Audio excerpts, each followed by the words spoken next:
So I would like to introduce Stephanie, our first speaker.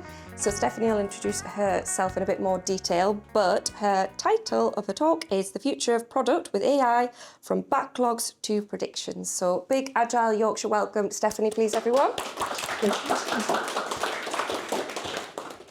Hello, everyone. Good evening. My name is Stephanie Aniche, and today I'm a product manager. I currently work at the Planning Inspectorate, and today I'll be talking on the future of product development with AI. I'll just be working briefly, I just have 30 minutes, on how AI is transforming product development, how AI is shaping how we plan, prioritize, and deliver in the Agile world. Currently, backlogs. Backlogs are meant to keep us functional. Backlogs are meant to help us stay organized. Backlogs are meant for order and clarity. But somehow they've become banks of ideas, technical debt, and often black holes of some tickets. Scrum Masters struggle to keep them clean, product owners struggle to prioritize, and developers struggle to find ways on how to handle the chaos of shifting requirements. And honestly, the hard truth is, we spend too much time managing the work and end up losing precious time that could go into understanding what really matters to our users and business. Even the highest performing Agile teams struggle with a critical bottleneck, which is deciding on what to do next. There are lots of back and forth on what do we need to do next. There's so many reasons. It could be due to the latest requirements, due to the loudest customer, the customer wants this, the highest paying customer, the latest feedback, the latest trend. A lot of reasons can influence what we decide to do next. So we stay reactive. We wait for a problem, we wait for a feedback to come before we decide on what we want to do, before we decide on what next to include or what next to do for our users. Speed is another thing. We need to not only ask the question, how can we deliver fast? We need to ask the question, how can we deliver the right things fast and fast enough? This is where AI comes in. AI can help us by taking us from being reactive to being predictive. So we don't have to wait for an issue or a problem to come before we figure out ways to solve them. AI can help us see beyond what we are seeing right now, see things that will likely happen, things that our users will likely demand from us, from our products in the future. So that way we are a step ahead of things. And in terms of speed, AI can give us that speed by helping us with routine tasks, helping us to handle so many things so that we can focus on more things, which in return will give us higher confidence in our product. AI, the next evolution of Agile. So AI isn't the end of Agile. Agile has taught us to inspect, adapt, and also to embrace change. Agile also helped us to deliver value incrementally. So with AI, we can now, like I said, we can now move from being reactive, always waiting to respond to a change, always waiting for what the market will say next, what's the next thing that's going to be the trend. We can move from that to now start anticipating this change. So instead of waiting, we can start to do our research using AI. Or where is the market in this sector going to next? What is the next big thing? So that we stay at the front run of things. That way we are able to deliver better to our users. Currently, we are already data-driven. Everything we do is based on data, but more of historical data, past data, things that have happened in past events. AI can help us to not only stay data-driven, but also to move to automating things. So now we can create self-automizing systems that can learn continuously and help us improve our products. So AI takes the inspect and adapt loop and compresses it and help us to make feedback more instant, insight more predictive, and iteration continuous. So we can literally go from waiting for sprint review every 2 weeks to learn about our users or learn about our product to learning about our users in real time. Managing tasks to anticipating outcome. Like I said earlier, we're basically in a backlog-driven world. So currently, we're always asking what needs to go on this sprint, what needs to go on the next sprint, how do we decide what we work on now and what we push to later. Prioritization, honestly, is a bit static. Change mostly happens during sprint reviews. Decisions are based on what has worked in the past. But in the predictive world, we can now ask questions like, what is most likely to deliver value most to our customers? So we can make prioritization more dynamic. We can respond to user feedback with real time. We can respond to user faster in real time, and also base more of our research on live signals. So backlog isn't going to go away. It's just going to become more dynamic. Tools like Amplitude, Dragon Bolt, Craft.io are integrating AI models that can detect shifts in customer engagement. They can also help us to suggest ways at which we can update our roadmap automatically. So your backlog becomes a living prediction engine and not a to-do list. The prediction product loop. First, we start by collecting data from our users, collecting data from the market, delivery processes, and we can use tools like Dimension AI, Perplexity, so they can help us collect data faster. No matter the data set, no matter the mountain of data set, AI can help. Then we move to analyzing this data. So we give AI this data and AI gives us back key insights, predict potential outcome. You can try tools like Julius AI and Akiko. And then we take it a step further by prototyping and validating our idea. One of the best things about AI right now is the speed at which AI can give us stimulation of different scenarios. So say, for example, you're a team and you have different ideas of how you want to tackle a particular problem. You don't have to commit to development to have a feel of what this solution is going to be. You can stimulate the ideas and test it, have a feel of it, experience it yourself. That way you're able to tell if this will likely solve the problems your users are facing, or if this will be of value to your users. Then teams have to decide. Teams decide which experiment to run, and then they shape the result and measure impact. And then we feed back all this data back to the AI, in order to help it to learn, and then we go over the loop again. So it's a continuous learning process, but now at machine speed. So Agile remains the operating model, but AI becomes the feedback engine. What is AI already doing for teams? So most teams are already adopting AI into their workflows. I mean, AI is even embedded into the tools that we already know. For example, Miro, Figma. People are already trying to be at the front runner of this change. So some of the ways that teams are already using AI is one, understanding the problem, understanding the user, and using AI to shape the solution. Some of the ways that AI is really helping in this particular section is auto-summarizing feedback using Product Board, Dovetail, and Notion AI. AI is also helping us to auto-clutter customer feedback into teams and settlement.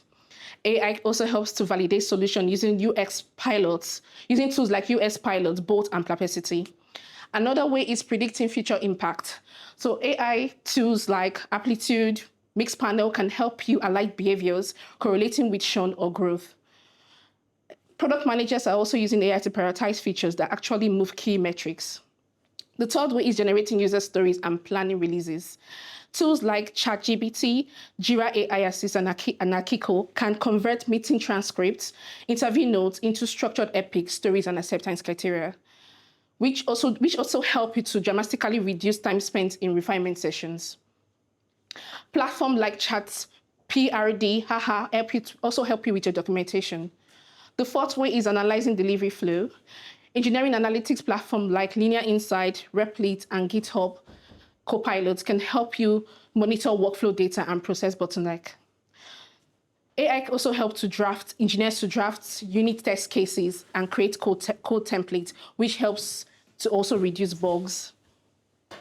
AI alerts teams to process bottlenecks before they affect sprint velocity and team morale. So AI is not coming for your job. It's just helping us to do things faster. It's helping us to stay productive and see patterns faster so we can focus on the main things, which is creativity and outcomes. AI won't replace you, but someone using it might. So what are the things AI can do? AI can predict patterns in massive data sets.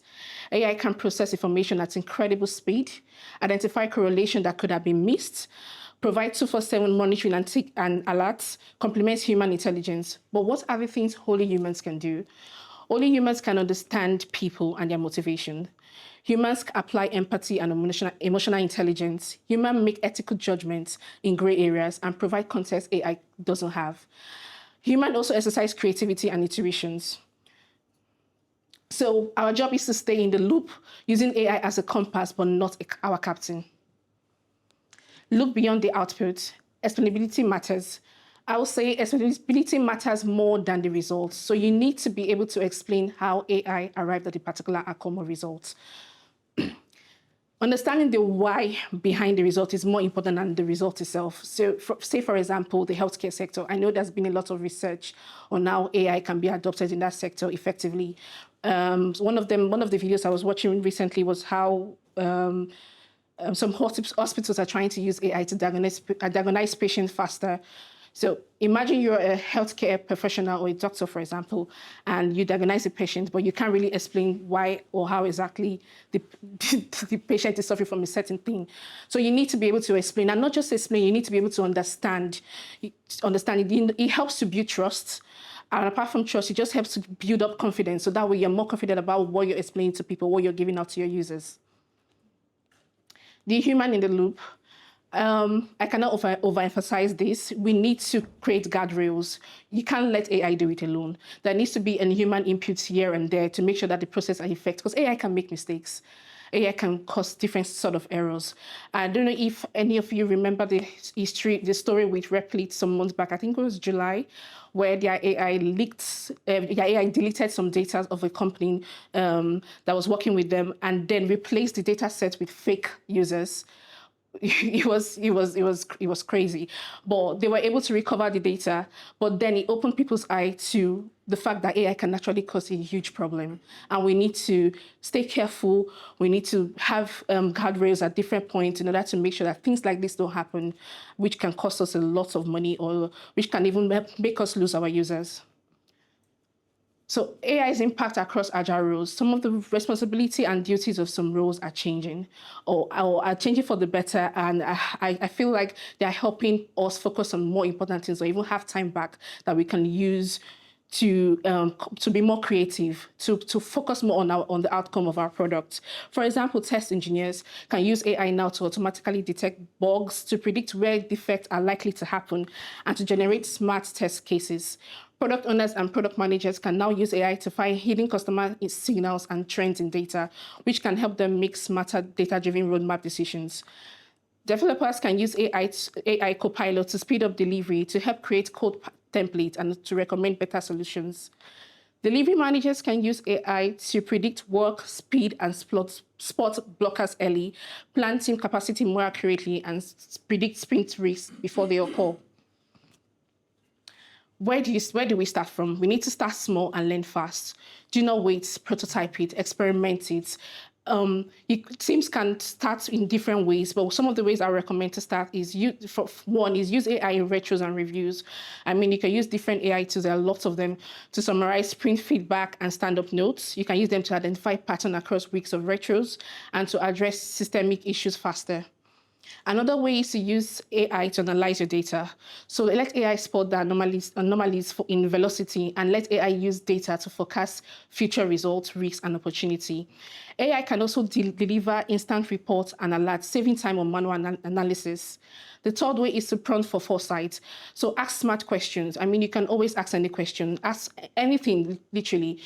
Things like, what is changing our customer signals? What is the pattern in delivery metrics? Use AI as a strategic thought partner. Which brings me to another topic I'd like to talk about, which is AI ethical consideration. There are lots of frameworks out there that have been built to help us stay ethical in our use of AI.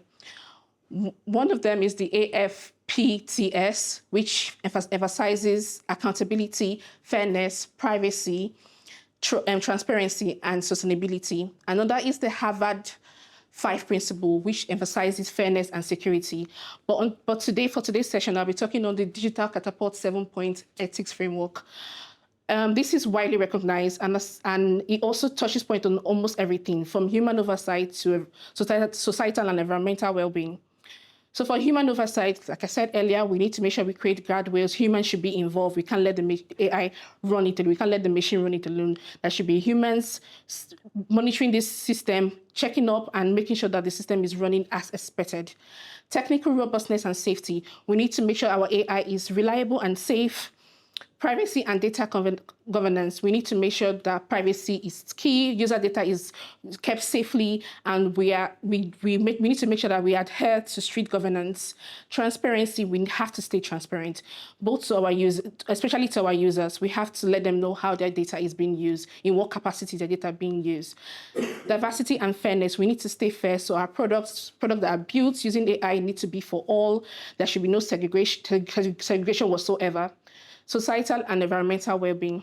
We need to make sure that the AI that we produce, or the product that we produce using AI is good for the society. We need to ask ourselves questions like, are we causing any harm to the environment? Is this product going to affect the society in any way?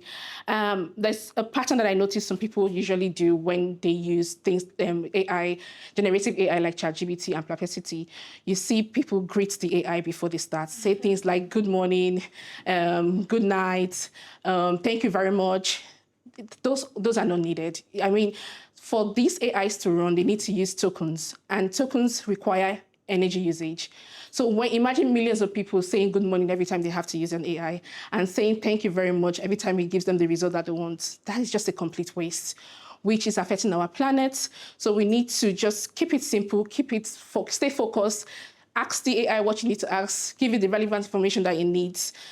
Try to use the AI in a more sensible manner, so that way we are all joining hands and joining forces in making sure that we keep our environment well, and we also help the planet.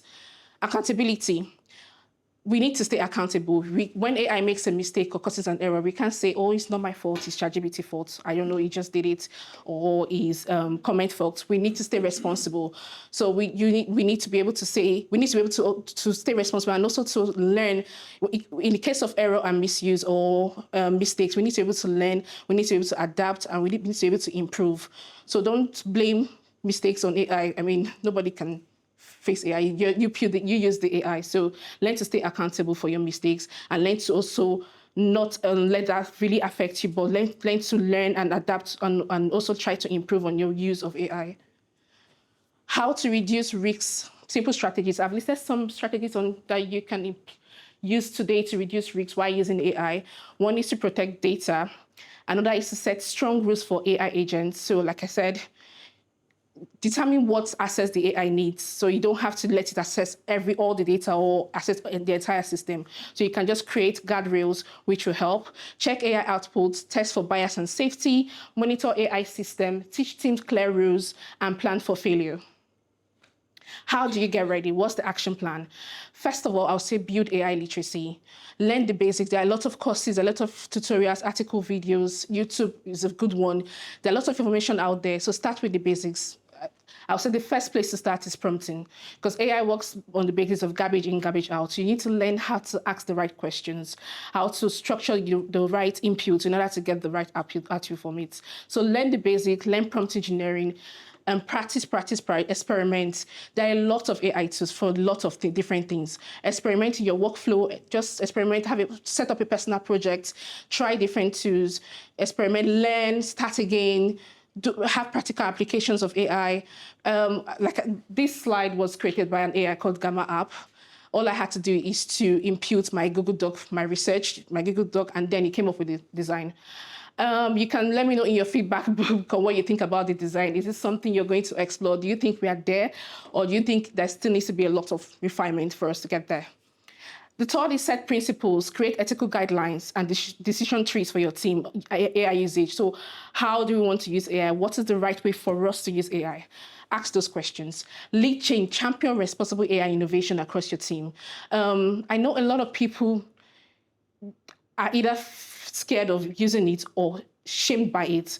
So I had a conversation with my friends recently, and she had a presentation she needed to make at work, but she had very limited time. And then she goes, how can I go about this? And I'm like, oh, try Gamma. I think Gamma is nice. Try Gamma. And then she goes, oh, fine, I will try it. Thank you. And she tries it, and then she comes back and says, how do I make sure that nobody knows that I use AI on this? And I was like, why do you need to hide? I think you're looking at it from the wrong perspective. You should be happy. Like I said, I've already told you guys that I use AI. You should be happy. You should let people know that you're trying to be innovative. You're welcoming this change. You're trying to practice. You're trying to get familiar with it. There is no need to hide. There's no need to be ashamed of it. And last, I did come up with some tools that you can try. So I kind of categorize them into different product development cycle. There are tools that can help with discovery, there are tools that can help with decision making, there are tools that can help with design and prototyping, development, and determining your metrics for your product. So I will leave you by saying, remember to lead with AI and not be shamed by it. Preach the good words, speak to colleagues, speak to friends. Oh, I found this new AI that can do this. I found this new AI that can do that. Let's try it together. Let's build a project together. You can share on LinkedIn with your connection and get feedback from them. And one of Jeff Bezos' quotes that I always have in mind is be stubborn on visions, but flexible on details.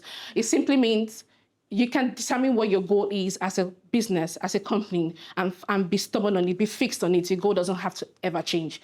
But the way at which you get to the goal can change. So the processes can change, the framework can change, the features that you decide to impute can change, but the goal can still remain the same. But please add some flexibility to your workflow. So you can scan the barcode to connect with me on LinkedIn so we can continue conversation on AI product leadership and innovation. Thank you. Good news.